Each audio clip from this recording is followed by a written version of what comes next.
اللہ کو پانے کا سفر آسان ہوتا تو یعقوب علیہ السلام کی آنکھوں کی روشنی نہ جاتی۔ ایمان کمزور پڑ جاتا ہے، کوئی بات نہیں، قدم لڑکھڑا جاتے ہیں، کوئی بات نہیں، دل گھبرا جاتا ہے، کوئی بات نہیں، رونا بھی آتا ہے، مگر کوئی بات نہیں، مگر اس سب کے بعد بھی تمہارا بھروسہ نہیں ٹوٹنا چاہیے۔ چلتے چلتے تھک بھی گئے ہو تو قدم رکنے نہیں چاہیے، روتے بھی ہو تو شکوہ نہیں کرنا چاہیے، اور یہی پہ اللہ کو اس کے پیارے بندے ملتے ہیں، وہ جو سفر کرتے رہتے ہیں، وہ جو گر کر بھی بھٹکتے نہیں، اور یہی یقین تمہیں اللہ کا بنا دیتی ہیں، کیونکہ اللہ کو تو بس تمہارا یقین دیکھنا ہوتا ہے۔ لوگ پوچھتے ہیں کہ آزمائش اتنی لمبی کیوں ہوتی ہے، آزمائش کب ختم ہوگی؟ جب اللہ پر توکل ہے تو اس کی آزمائش پر کیوں نہیں؟ جتنا تمہارا توکل اور یقین مضبوط ہوگا اتنا ہی امتحان مشکل ہوگا۔ کیوں اللہ آزمائش لے گا؟ تاکہ وہ دیکھ سکے کہ جس کامل یقین کا تم زبان سے اعتراف کرتے ہو، وہ دل سے بھی کہتے ہو، یا ذرا سی مشکل تمہارا توکل توڑ سکتی ہے۔ آزمائش ہمیشہ کے لیے نہیں رہے گی، کیونکہ پھر اللہ چن لیتا ہے انہیں جو شکوہ نہیں کرتے۔ اللہ اب بھی جانتا ہے اور اسے آگے بھی سب پتہ ہوگا، تم جس حال سے گزرے ہو یا گزر رہے ہو، یہاں تک اسے سب خبر ہے۔ کچھ لے لیا ہے تو سوچو کہ دیتے وقت وہ تمہارے ہر ادھورے خواب کا خیال رکھے گا، اتنا دے گا کہ غم بھول جائیں گے، بس خوشی یاد رہے گی۔ تم کیسے برداشت کرو گے، کیسے صبر اور توکل رکھو گے، یہ سب تو زندگی ہے۔ یہ نہیں دیکھو گے تو زندگی میں آگے کیسے بڑھو گے؟ اللہ کے بعد انسان کی سب سے پہلی محبت اس کے والدین ہے۔ والدین تو وہ ہیں جنہیں پیار سے دیکھنا بھی عبادت ہے، اور باپ تو جنت کی کنجی ہوتے ہیں۔ باپ کی تو ہر چیز مقدس ہوتی ہے، ان کی قمیض سے آتی خوشبو، ان کا گھر میں داخل ہوتے ہی ان کا جوتا بیٹیوں کو تحفظ کا احساس دلاتا ہے۔ اولاد اس باپ کے رزق حاصل کے لیے بہائے گئے ایک قطرے کا بھی حق ادا نہیں کر سکتی۔ یہ ایک باپ کی ہی اولاد سے محبت ہوتی ہے کہ ہمیشہ باپ چاہتا ہے کہ اس کی اولاد اس سے زیادہ ترقی حاصل کرے۔ ماں کی اولاد کے لیے محبت ظاہر ہوتی ہے، مگر ایک باپ کی محبت بھی ماں سے کم نہیں ہوا کرتی۔ فرق صرف اتنا ہے کہ ایک باپ اولاد کے لیے محبت کو اس طرح ظاہر نہیں کر پاتا جیسے اس کے دل میں ہوا کرتی ہے۔ اللہ تمہاری برداشت کی طاقت کو نہیں آزماتا، وہ تمہارے ایمان کا امتحان لیتا ہے، اور انہی کا لیتا ہے جن کو اپنا دوست بنانا چاہتا ہے۔ اللہ کو تمہاری برداشت کی حد معلوم ہے، اور اللہ کبھی تمہیں اس سے زیادہ غم نہیں دے گا۔ تمہیں لگتا ہے اب ہم تھک گئے ہیں، مگر تھکتا تمہارا ایمان نہیں، بس حوصلہ گھبرا جاتا ہے۔ جب اللہ کن کہتا ہے تو ناممکن ممکن بن جاتا ہے، اور دعائیں مقدر پہ بھاری پڑ جاتی ہیں۔ یہ وقت آزمائش کا ہے، تمہاری آنکھیں راتوں کو گیلی ہوں گی، دل ہزار بار ٹوٹے گا، صبر آزمایا جائے گا، امتحان میں ڈالا جائے گا، لیکن یہ وقت بھی گزر جائے گا۔ ہر مشکل کے ساتھ آسانی ہے، تو یہ مشکل بس تھوڑی ہی باقی رہ گئی ہے۔ پیارے دنوں کا انتظار بس ختم ہی ہونے والا ہے، جہاں اللہ ہوگا تمہارے ساتھ، تمہارا ساتھی بن کے۔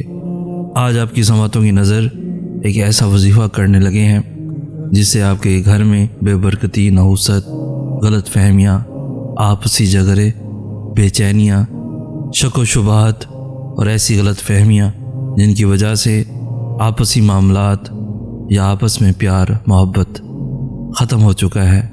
اس وظیفے کے کرنے سے آپ کے درمیان محبت پھر سے پیدا ہو جائے گی، اب دونوں میں پھر سے خوشیاں آنے لگیں گی۔ اس وظیفے کا طریقہ یہ ہے کہ ہر نماز کے بعد ایک تسبیح یا ودودو یا سلامو روزانہ پڑھیں۔ گھر سے نحوست، جھگڑے، بے چینیاں اور غلط فہمیاں ختم ہو جائیں گی، اور آپس میں پیار، محبت اور اخلاق پیدا ہوگا۔ شک و شبہات دور ہو جائیں گے، ایک دوسرے کے دل میں پھر سے پیار محسوس ہونے لگے گا۔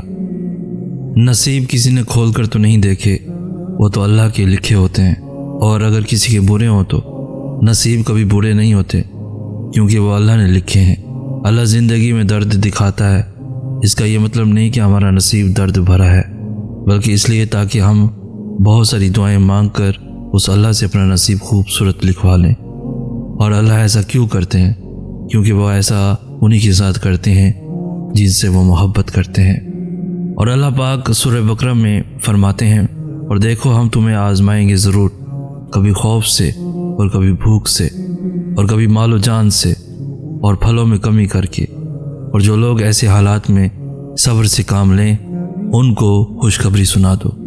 انسان کا کام صرف سوچنا ہے کہ ایسا کر لیں گے اور ویسا کر لیں گے، اور جب زندگی ہماری امیدوں کے مطابق نہیں چلتی تو ہم پریشان ہو جاتے ہیں، لیکن نصیب اور مقدر کا پتہ تو صرف اللہ کو ہی ہے نا۔ آگے کیا ہوگا، کیسا ہوگا، سب اللہ کو پتہ ہے۔ ہمارے تو صرف اندازے ہوتے ہیں زندگی کو لے کر، پتہ تو کسی کو بھی کچھ نہیں۔ توکل کو لے کر پریشان کیوں ہو؟ کیوں یہ سوچ سوچ کر فکر مند ہو کہ اگر ایسا نہ ہوا تو کیا ہوگا؟ جہاں چیزیں انسان کے بس سے باہر ہونے لگیں وہیں پر دعاؤں کا بس چلنے لگتا ہے۔ تمہاری مانگی ڈھیر ساری دعائیں اللہ کے پاس جا کر تمہارے خوبصورت نصیب کی سفارش کرتی ہیں، کیونکہ دعائیں ہی تو مقدر کو خوبصورت بنا سکتی ہیں۔ جب جب تم یہ سوچتے ہو نا کہ شاید وہ رب تم سے ناراض ہو گیا ہے، وہ تب تمہارے سب سے زیادہ قریب ہوتا ہے۔ وہ اپنی ناراضگی کا خیال لاڈ سے ڈالتا ہے اپنے بندے کے دل میں، تاکہ اس کا بندہ بھاگ کر اپنے رب کی بارگاہ میں حاضر ہو جائے اور اس سے اپنی ساری باتیں بیان کر دے۔ وہ تمہیں تم سے زیادہ چاہتا ہے، اس کی محبت سے مایوس نہ ہوا کرو۔ لوگوں کو کہتے سنا ہے کہ ہمارا پریشان ہو جانا اس لیے ہوتا ہے کہ ہمارا ایمان کمزور ہے، ہم اداس اس لیے ہوتے ہیں کیونکہ ہمارا اللہ پر توکل نہیں ہے۔ ایسا نہیں ہوتا، اگر ایسا ہوتا تو نبیوں کو خدا کبھی دکھ ہی نہیں دیتا، اور دیتا بھی تو اللہ کے ولیوں کی آنکھ سے ایک آنسو نہ گرتا۔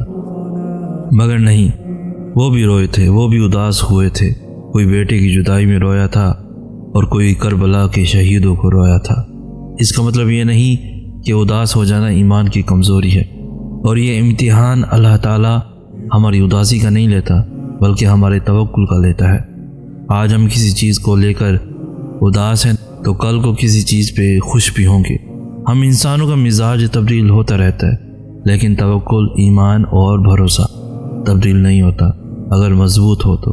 اور یہی تو امتحان ہے کہ دکھ میں بھی اللہ پر بھروسہ بنائے رکھنا، پھر چاہے ہم کتنے ہی اداس کیوں نہ ہو جائیں، توکل ہمیشہ رہنا چاہیے۔ یہ دنیا اللہ کی ہے، لیکن یہ دنیا اللہ والوں کو راس نہیں آتی۔ مگر تم غمگین مت ہونا، دنیا کا ساتھ ہونا اہم نہیں۔ اگر تمہارے پاس اللہ کا دیا قرآن ہے اور اللہ کا ساتھ ہے، اہل قرآن ہی در حقیقت اصل فلاح کے حقدار ہیں۔ کسی شک میں مت پڑنا، منافقین کے دھوکے میں مت آنا۔ یہی ہے واحد کلام اللہ۔ ہاتھوں کا اٹھ جانا یا سر کا جھک جانا کبھی بھی ہمارے بس میں نہیں ہوتا۔ ہم اللہ کو کبھی نہیں چنتے، اللہ ہمیں چنتا ہے، پھر چاہے وہ ہمیں صرف لڑکھڑانے پر چن لے یا کوئی زوردار ٹھوکر کھا کر اس زمین پر منہ کے بل گرنے کے بعد، پھر چاہے وہ خوشی کے آنسوؤں میں چن لے یا درد کے ایک لمبے سفر کے بعد۔